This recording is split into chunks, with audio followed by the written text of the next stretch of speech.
Amélie et Marie s'équipent pour rentrer dans la chambre d'un patient atteint du Covid-19.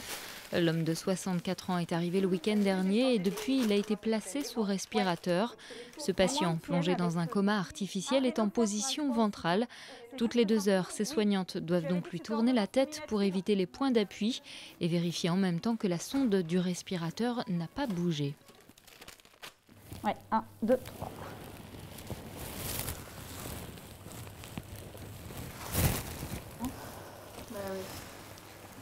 Toutes les chambres du service sont mises en dépression pour éviter que l'air contaminé ne s'échappe de la pièce. Toutes sont également équipées d'un sas pour préparer le matériel avant d'entrer et faire les transmissions d'informations. Donc ici, on commence par se laver les mains, puis après on s'habille avec les blouses, les masques, les lunettes et la charlotte. Et puis juste avant de rentrer, on met un tablier pour se protéger un peu plus. Et puis une fois équipé, on peut rentrer dans la chambre pour procéder aux soins et à notre travail habituel. Avant l'apparition du coronavirus, dans ce service de médecine interne, le quotidien c'était les AVC, les arrêts cardiaques, des crises d'asthme sévères ou des tentatives de suicide. Aujourd'hui, sur les 35 lits du service, 27 sont déjà occupés par des patients Covid.